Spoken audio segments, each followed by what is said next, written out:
She said no to the job offer. The CEO's reaction left her speechless. The rain fell gently against the tall windows of the coffee shop, each droplet tracing slow paths down the glass like tiny rivers finding their way home. Maya sat in the corner booth, the one she always chose when she needed to think, watching the city blur into watercolor through the rain-streaked pane. The afternoon light was soft and gray, the kind that made everything feel quieter, slower, like the world itself had decided to take a breath. She wrapped her hands around her mug, feeling the warmth seep into her palms. Chamomile tea. Her mother used to make it for her when she couldn't sleep, back when she was small enough to believe that warmth alone could solve any problem. Sometimes, Maya thought, her mother had been right. The coffee shop hummed with gentle life around her. The espresso machine hissed softly in the background. Someone turned the page of a newspaper. A couple spoke in low voices near the window, their laughter quiet and comfortable. It was the kind of place where people came to escape, to find a pocket of peace in the middle of a busy day. Maya had been coming here for 3 years now, ever since she'd moved to the city. Back then, she'd been so full of fire, so certain that she would change the world with her designs. She'd graduated top of her class, portfolio bursting with ideas, ready to transform how people experienced architecture. She wanted to build spaces that healed people, that made them feel safe and held. But 3 years at Morrison and Fletcher had worn that fire down to embers. She thought about the stack of blueprints on her desk back at the office. Another shopping mall, another soulless glass box designed to maximize retail space and minimize construction costs. Another project where her suggestions for natural light, for green spaces, for anything that made the building feel human had been politely dismissed. "We're not in the business of art, Maya," her supervisor had said just last week, not unkindly. "We're in the business of profit." The words had settled into her chest like stones. Maya took a slow sip of her tea, letting the warmth spread through her. Outside, a woman hurried past with an umbrella, her coat pulled tight against the autumn chill. A dog trotted beside his owner, completely unbothered by the rain, tongue out, tail wagging. Maya smiled despite herself. At least someone was enjoying the weather. Her phone buzzed softly on the table. She glanced at it, then looked away. Another email from Morrison and Fletcher. Probably another revision request, another compromise, another small piece of her vision filed away into nothing. She'd been thinking about leaving for months now. The thought had started as a whisper, barely noticeable, like the first hint of hunger or the early signs of a cold coming on. But lately, it had grown louder. Some mornings, she woke up and felt the weight of it before she even opened her eyes. The knowledge that she would spend another day building things she didn't believe in, solving problems she didn't care about, slowly becoming someone she didn't recognize. But leaving meant uncertainty. It meant financial insecurity. It meant disappointing her parents, who had worked so hard to put her through architecture school, who called every Sunday to ask how the job was going, their voices bright with pride. It meant admitting that maybe she wasn't cut out for this after all. Maya set her mug down and watched the steam curl upward, disappearing into the air. She thought about her sketchbook at home, the one she kept hidden in her nightstand drawer. It was filled with the kinds of buildings she really wanted to design. A community center with walls that opened to gardens. A library built around a centuries-old oak tree. A housing complex where every apartment had a view of the sky. Drawings she made late at night when she couldn't sleep, when the disappointment of the day had finally settled and she could remember why she'd fallen in love with architecture in the first place. "More tea, honey?" Maya looked up to find Lorraine, the coffee shop owner, standing beside her table with the pot. Lorraine was in her 60s with silver hair she wore in a loose bun, and a smile that made everyone feel like they were coming home. "I'm okay, thank you," Maya said softly. Lorraine tilted her head, studying her with those knowing eyes. "You've got that look again." "What look?" "The one that says you're carrying the world on your shoulders." Lorraine set the pot down on the table and slid into the booth across from her, uninvited but not unwelcome. She'd done this before. "Want to talk about it?" Maya hesitated. There was something about Lorraine that made it easy to talk, like she'd heard every story already and wouldn't judge any of them. "Just work stuff," she said finally, "trying to figure some things out." "The architecture firm?" Maya nodded. "Still not letting you build the beautiful things?" A small smile tugged at Maya's lips. She'd told Lorraine about her dreams once, months ago, in a moment of frustration. Lorraine had listened the way she always did, completely, without interruption, like Maya's words mattered. "No," Maya said quietly. "Still just boxes." Lorraine was silent for a moment, her eyes warm. "My late husband used to say something," she said finally. He said that sometimes the universe has to take away what doesn't fit anymore before it can give you what does. It's not cruel, it's just making room. Maya felt something shift in her chest, something soft and aching. The hard part, Lorraine continued, is trusting that the room is for something better, not just for more emptiness. The words settled into Maya like seeds into soil. They sat together in comfortable silence for a while, listening to the rain, watching the city move past the windows. Finally, Lorraine patted Maya's hand and stood up, taking the teapot with her. "You'll figure it out, honey. You've got good instincts. You just have to trust them." After Lorraine walked away, Maya pulled out her phone and opened her email. The message from Morrison and Fletcher wasn't about blueprints at all. It was from HR. "Maya, we wanted to inform you that your name has been submitted for consideration for the Senior Design Associate position. If selected, you would be leading the team on the Riverside Development Project, our largest contract to date. Congratulations on being nominated. We'll be in touch." Maya stared at the screen. Senior Design Associate. It was the promotion she'd been working towards since she started at the firm. Better pay, more influence, her own team. On paper, it was everything she should want. But the Riverside Development Project, she knew what that was. She'd seen the preliminary plans. Luxury condos that would displace the artists' cooperative currently living there. Glass towers that would block sunlight from the community garden. Another project designed to maximize profit, minimize soul. If she accepted this promotion, she would be locking herself into this path. Not just for another year, but maybe for the rest of her career. Maya set her phone down and looked out at the rain. Something inside her had already made a decision. She just needed to catch up to it. That evening, Maya took the long way home, walking through the neighborhood despite the rain. She'd brought an umbrella this time, and the soft patter of droplets against the fabric created a rhythm that matched her footsteps. Left, right, breathe. Left, right, breathe. The city looked different in the rain, softer. The harsh edges of buildings blurred, the neon signs reflected in puddles like watercolor paintings. Maya passed her favorite bookstore, its windows glowing warm and golden. She passed the small park, where she sometimes sat on lunch breaks, watching children play on the weathered equipment. She passed the old brick building that housed a dance studio, where she could sometimes hear music drifting down to the street. These were the pieces of the city she loved, the human pieces, the parts that couldn't be measured in square footage or return on investment. She thought about her childhood, growing up in a small town 3 hours north of here. Her father had been a carpenter, her mother a teacher. They hadn't had much money, but their home had been full of warmth. Her father used to let her sit in his workshop while he worked, the smell of sawdust thick in the air, the sound of his tools creating a steady rhythm. He'd taught her that building wasn't just about putting materials together. It was about creating spaces where life could happen. "Every room should tell you something," he used to say, running his hand along a piece of wood, feeling for its grain. "Should tell you that you're welcome, that you're safe, that you belong." Maya had carried those words with her through architecture school, through every design she created. But somewhere along the way, in the rush to land a good job, to make her parents proud, to prove herself in a competitive field, she'd started compromising. Small compromises at first. A window placed for efficiency rather than light. A hallway that prioritized cost over comfort. But small compromises had a way of adding up, of changing who you were, one tiny decision at a time.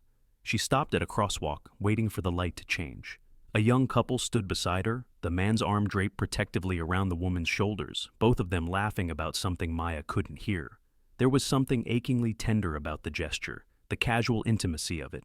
Maya felt a familiar loneliness settle over her shoulders. She'd dated on and off since moving to the city, but nothing had stuck. The hours at Morrison and Fletcher were long, and when she finally got home each night, she was too tired to be good company, too tired to open up, to be vulnerable, to let someone see the parts of her that were struggling. It was easier to just be alone, to curl up with a book and a blanket and pretend that this was enough. But lately, the loneliness had been harder to ignore. It sat beside her in the coffee shop, walked with her through the rain, climbed into bed with her at night. It whispered that she was missing something important, that life was happening somewhere else and she'd forgotten to show up. The light changed. Maya crossed the street. Her apartment was in a converted warehouse building, all exposed brick and industrial windows. She'd chosen it because it reminded her of the kinds of spaces she wanted to design, raw materials used honestly, history preserved, character intact. Her neighbors were artists and musicians, people who had chosen passion over security, who filled the building with life and creativity and late-night laughter. Sometimes Maya felt like an imposter among them. What was she creating? Just more boxes. She climbed the stairs to the third floor, her footsteps echoing in the stairwell. When she reached her door, she could hear music coming from the apartment next to hers. Samir, the photographer, probably editing photos late into the night like he always did. The sound was comforting, a reminder that she wasn't alone, even when she felt like it. Inside, Maya's apartment was quiet and dim. She'd decorated it carefully over the years with secondhand furniture she'd refinished herself, plants that cascaded from shelves, soft textiles and warm earth tones. It was the kind of space she wished she could design for other people, a place that felt like an exhale, like coming home. She made herself dinner without really tasting it, pasta with olive oil and vegetables, something simple. Then she curled up on her couch with the sketchbook from her nightstand and a pencil. For a while, she just sat there, looking at her previous drawings, the community center, the library, the housing complex, dreams that felt both impossibly far away and achingly close. Then, almost without deciding to, she began to sketch. A building began to take shape on the page. Not a commercial building or a luxury development. A shelter. A place for people who'd been displaced, who needed somewhere safe to land while they rebuilt their lives. She drew it with high ceilings that would make people feel like they had room to breathe, with windows placed to capture morning light, with a central courtyard where children could play and adults could sit and talk and remember that they were still human, still worthy of beauty. She drew for hours, losing herself in the work the way she used to in college, before deadlines and clients and profit margins had complicated everything. Her hand moved across the paper, and with each line, she felt something loosening in her chest. This was why she'd become an architect. Not to build monuments to wealth, but to create spaces that held people gently. When she finally set the pencil down, her back was stiff and her eyes were tired, but she felt more like herself than she had in months. The clock on her wall read 11:47 p.m. Outside her window, the rain had stopped and the city glittered with reflected light. Maya stood and stretched, then walked to the window and pressed her forehead against the cool glass. She thought about the email from Morrison and Fletcher, the promotion, the Riverside Development Project, the path that would lock her into a life she didn't want. And she thought about Lorraine's words. Sometimes the universe has to take away what doesn't fit anymore before it can give you what does. In the quiet of that moment, standing in her apartment with her drawings spread around her and the city breathing softly outside, Maya felt something settle inside her. Not certainty exactly, but a kind of clarity, a sense that she already knew what she needed to do, and the only thing left was to be brave enough to do it. She would turn down the promotion, she would leave Morrison and Fletcher, she would take a leap into the unknown and trust that there was something better waiting for her, even if she couldn't see it yet. The decision felt terrifying and right in equal measure, like standing at the edge of a high dive and finally letting go. Maya took a deep breath and let it out slowly, watching her reflection in the dark window. For the first time in a long time, the woman looking back at her looked awake. 3 days later, Maya found herself standing outside the glass doors of Morrison and Fletcher's headquarters, her resignation letter folded carefully in her bag. She'd spent those 3 days preparing, updating her portfolio, sending gentle inquiries to smaller firms she'd admired from afar, letting herself imagine what might come next. But first, she had to do this. The lobby was all marble and chrome, designed to impress rather than welcome. Maya had walked through it hundreds of times, but today she noticed how cold it felt, how the acoustics made every footstep echo too loudly. Not the kind of space her father would have approved of. She took the elevator to the 15th floor, where the executive offices were located. Her meeting with James Morrison, the CEO, was scheduled for 9 o'clock. When HR had called to set it up, they'd said he wanted to discuss her promotion personally.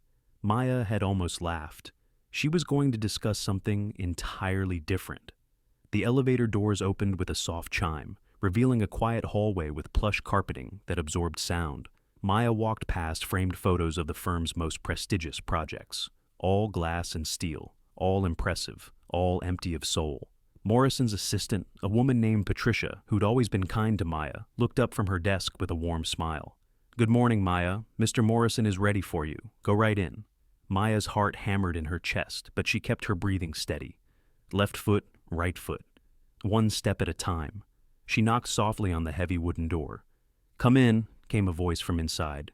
James Morrison's office was exactly what you'd expect. Floor-to-ceiling windows with a view of the city skyline, furniture that cost more than Maya's annual rent, artwork that was impressive but not particularly moving. Morrison himself stood by the window, hands in his pockets, looking out at the view. He was in his early 50s, silver-haired and distinguished, with the kind of presence that commanded attention without effort. "Maya," he said, turning to face her with a smile, "thank you for coming. Please sit."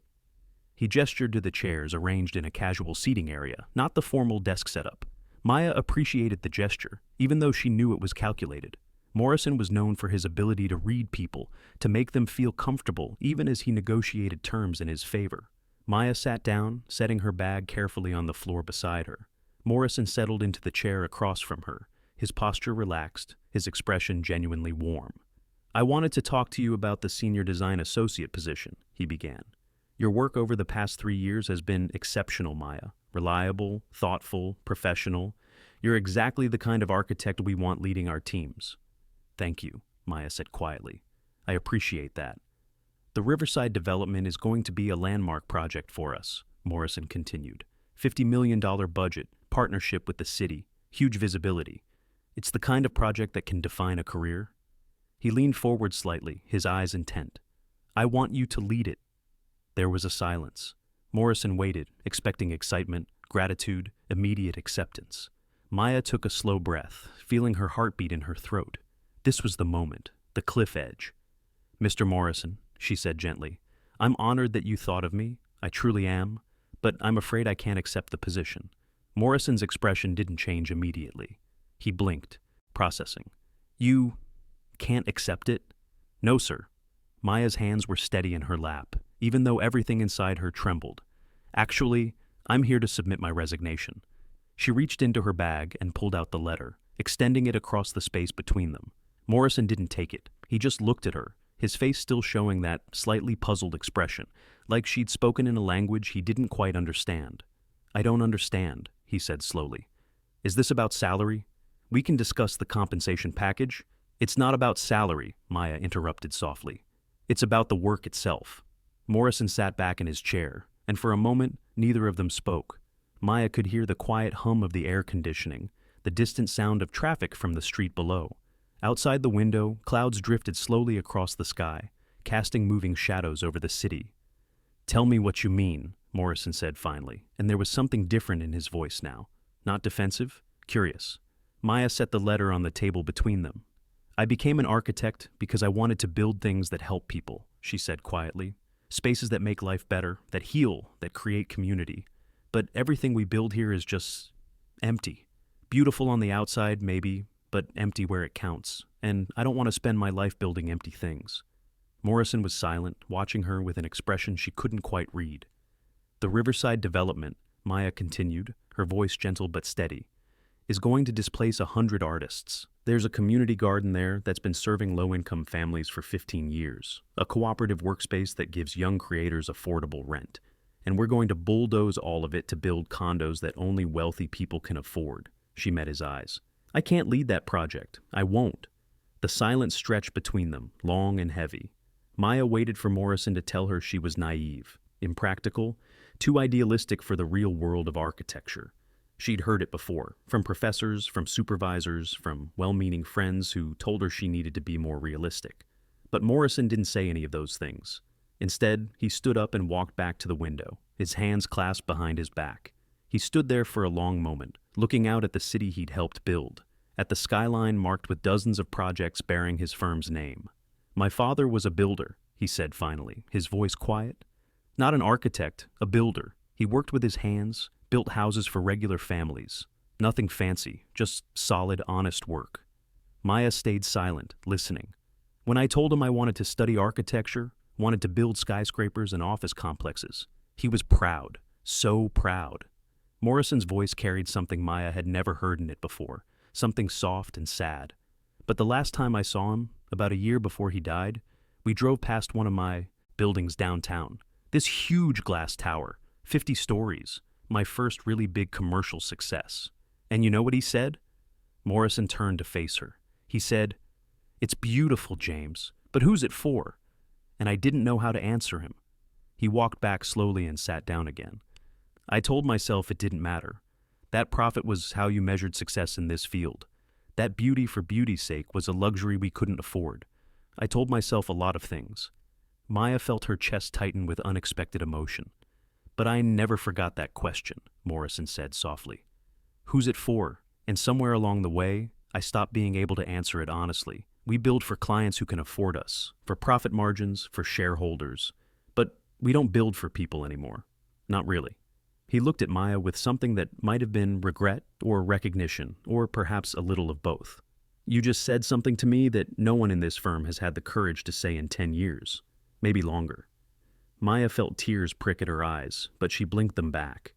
I don't think I'm better than anyone here, she said quietly. I can't lose myself anymore. I can't keep building things I don't believe in. Morrison nodded slowly. Then, to Maya's complete shock, he smiled. Not a professional smile, a real one. Don't submit that resignation, he said. Maya blinked. What? Not yet. Morrison leaned forward, and there was an energy in his eyes that hadn't been there before. Give me 2 weeks, just 2 weeks. There's someone I want you to meet, a project I want to show you, and then, if you still want to leave, I'll accept your resignation with my full recommendation for wherever you want to go next. Mr. Morrison? James, he interrupted gently. Please, call me James. Maya hesitated. James, I appreciate this, but I don't think... Just 2 weeks, he said again. What have you got to lose? Maya looked at him, at this man who'd built an empire of glass and steel, who was looking at her now with something that looked almost like hope. And she thought about Lorraine's words, about the universe making room for something new. Maybe this was part of it. Maybe saying no had opened a door she hadn't expected. 2 weeks, she said finally. But then I need to know that I'm moving toward work I believe in, or I need to move on. Fair enough? James stood and extended his hand. When Maya shook it, his grip was warm and firm. Thank you, Maya, for being honest, for being brave enough to say no. I think... He paused, searching for words. I think you might have just reminded me of something I'd forgotten. Phase 4. Emotional softening. Plus, connection. The next morning, Maya received an email from James, not from his assistant, but from him directly. The message was simple. Meet me at this address tomorrow at 10 a.m. Dress casually. Bring your sketchbook. The address led her to a neighborhood she didn't know well, on the eastern edge of the city where old industrial buildings were slowly being transformed into community spaces. Maya arrived 15 minutes early, her sketchbook tucked under her arm, curiosity and caution balanced in equal measure. The building was an old warehouse, brick and weathered wood, with large windows that had probably once served factory workers and now let in generous streams of morning light. A hand-painted sign hung above the door, East Side Community Center, opening soon. Maya pushed open the door and stepped inside. The space was in mid-renovation, but even in its unfinished state, it was breathtaking. Someone had preserved the original industrial bones, exposed beams, brick walls, the worn wooden floor, while adding warmth through thoughtful details. There were areas marked out for different purposes. A large open space for gatherings, smaller rooms that could serve as classrooms or meeting areas, a commercial kitchen, a library nook. Beautiful, isn't it? Maya turned to find James walking toward her, dressed in jeans and a casual button-down instead of his usual suit. He looked different like this, younger, more relaxed, more human. It is, Maya said honestly. What is this place? A project I've been working on for the past year, James said, gesturing around the space. Quietly, separately from Morrison and Fletcher. It's going to be a community center for this neighborhood. Free programs for kids, job training for adults, community meals, art classes, a maker space. Everything this community needs and doesn't have. Maya felt her heart speed up. You're building this? I'm funding it. A nonprofit is running it, but I'm overseeing the design and construction. James looked around the space with something that looked like pride, or maybe redemption. And I need an architect to help me finish it. Someone who understands what buildings like this need to be. Before Maya could respond, another voice called out from across the space. James, the contractor needs your input on the kitchen layout. A woman emerged from one of the back rooms, carrying a rolled-up set of plans. She was probably in her mid-40s, with the dark curly hair pulled into a messy bun, wearing paint-splattered overalls and a warm smile. When she saw Maya, her expression brightened. Oh, you must be Maya. James said you'd be coming. She crossed the space with an easy confidence and extended her hand. I'm Rachel Santos. I'm directing the community center. Nice to meet you, Maya said, shaking her hand. Rachel's grip was firm and friendly. Rachel used to work in corporate nonprofit management, James explained. Raised $50 million for various causes over 15 years. Then she decided she wanted to actually do the work instead of just funding it. Rachel laughed. Corporate life was slowly killing my soul. Sound familiar? Maya felt a smile tug at her lips. Very familiar. When James told me about an architect who'd turned down a major promotion because she wanted to build things with meaning, I knew we had to meet you. Rachel's eyes were warm and knowing. We need people who care more about purpose than profit. This whole project has been built on that principle. James gestured toward the back of the space. Come on, let me show you what we're planning. They spent the next 2 hours walking through the building, James and Rachel explaining their vision, while Maya listened and asked questions and felt something inside her begin to wake up. This was the kind of project she'd dreamed about in her sketchbook late at night. This was architecture that served people. The challenge, Rachel was saying as they stood in what would become the children's area, is making the space flexible enough to serve different needs throughout the day.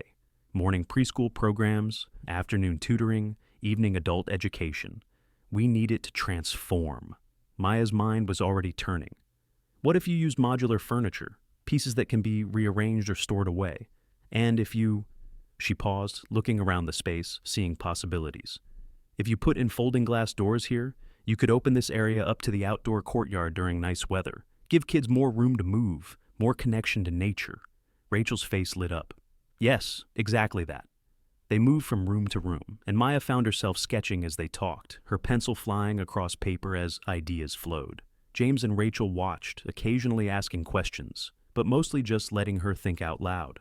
In the kitchen, Maya suggested raising one section of the counter to counter height for cooking classes while keeping another section lower for accessibility. In the library nook, she sketched in window seats with built-in storage. In the main gathering space, she drew out how different lighting options could transform the mood from energetic to intimate, depending on what kind of event was happening. She'd forgotten what this felt like, the joy of solving problems that mattered, the creative flow of designing spaces that would actually help people live better lives. When they finally stepped outside into the courtyard, an overgrown space that would eventually be a garden, Maya found herself standing in the pale autumn sunlight, feeling more energized than she had in years. So, James said quietly, coming to stand beside her. What do you think? Maya looked at the building, at Rachel, at James. I think it's incredible. I think it's exactly the kind of work architects should be doing. Good. James's smile was gentle.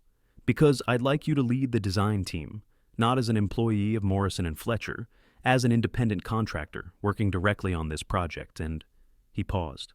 As a partner in something bigger. Maya turned to face him fully. What do you mean? I've been thinking about your words the other day, James said, about building empty things. And you were right. Morrison & Fletcher has lost its way.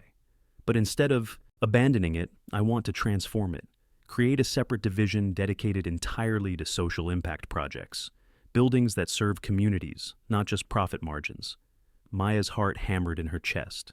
I want you to help me build that division, James continued. Choose the projects, assemble the team, create the standards for what we do and how we do it. You'd have full creative control, Maya, full authority to say no to projects that don't align with our values. Rachel stepped closer. And this community center would be your first project, a proof of concept for what's possible. Maya felt tears sting her eyes. This was so far beyond anything she'd imagined when she'd walked into James's office 3 days ago, resignation letter in hand. Why me? She asked softly. You barely know me. James smiled. Because you were willing to walk away. That told me everything I needed to know. Most people compromise themselves slowly, piece by piece, until they don't even remember who they used to be. But you remembered, and you were brave enough to fight for that person. The words settled into Maya's chest like warmth. I need time to think, she said finally. This is a lot. Of course, James nodded. Take all the time you need, but in the meantime, would you be willing to come back tomorrow? Spend some time here, get to know the space, maybe sketch out some more ideas? Maya looked at the building, at the possibilities it held. Yes, she said. I'd like that. Over the next week, Maya found herself returning to the community center every day. Sometimes James was there, sometimes Rachel, sometimes both. But mostly Maya worked alone, walking through the space with her sketchbook, measuring walls, testing light, imagining how people would move through the rooms. She began to design in earnest, not just sketches, but detailed plans. She thought about accessibility, about how a single mother rushing in after work would need clear sightlines to find her child. She thought about dignity, about how someone coming for job training shouldn't have to walk through a space that felt like charity. She thought about joy, about how children deserve beauty and light and spaces that told them they mattered. One afternoon, she was sitting on the floor of what would become the library, surrounded by drawings, when Rachel came in carrying 2 cups of coffee. "Thought you might need this," Rachel said, settling down beside her. "Thank you." Maya accepted the cup gratefully. They sat in comfortable silence for a moment, the afternoon light streaming through the tall windows. "Can I ask you something?" Rachel said finally. "What made you say no to that promotion?" "Really?" Maya considered the question. "I woke up one morning and realized I couldn't remember the last time I'd felt proud of something I built. And I thought, what's the point? What's the point of success if it empties you out?" Rachel nodded slowly. "I had a moment like that. I was at this gala, fundraising for education programs, wearing an expensive dress, drinking expensive wine, asking rich people for money. And it hit me that I was spending more time with donors than with the kids we were supposedly helping. I went home that night and cried for 3 hours. What did you do?" "Quit the next day. Took me 6 months to figure out what came next, but here I am." Rachel smiled. "Building something real." "Were you scared?" Maya asked softly. "Terrified." Rachel took a sip of her coffee. "I had a mortgage, student loans, all the usual adult responsibilities. People thought I was crazy. My mother didn't speak to me for a month." She laughed. "But you know what? The fear was worth it. Because on the other side was this: purpose, meaning, work that actually matters." Maya felt something loosen in her chest. "That's what I want. I didn't think it was possible. I thought you had to choose between meaningful work and financial stability." "That's what they want you to think," Rachel said gently. "The people who benefit from you being afraid to take risks. But there are more options than we're told, more ways to live. You just have to be brave enough to look for them." They sat together in the golden afternoon light, 2 women who'd chosen to rebuild their lives around what mattered, and Maya felt less alone than she had in years. That evening, when Maya left the community center, she found James sitting on the front steps, jacket draped over his lap, looking out at the street with a thoughtful expression. "Hey," Maya said softly, "I thought you'd left already." "Just thinking." James looked up at her with a small smile. "Want to join me?" Maya sat down beside him, the concrete steps still warm from the day's sun. The neighborhood was coming alive with evening activity. People returning from work, children playing in a nearby park, the smell of cooking drifting from open windows. "Tell me about your father," Maya said. "The builder." James was quiet for a moment. "He was a good man. Simple life, simple values. He believed that work should leave the world better than you found it. Every house he built like someone he loved was going to live there. That's beautiful." "It is." James smiled sadly. "I thought I was honoring him by becoming an architect, by building bigger and more impressive things than he ever could.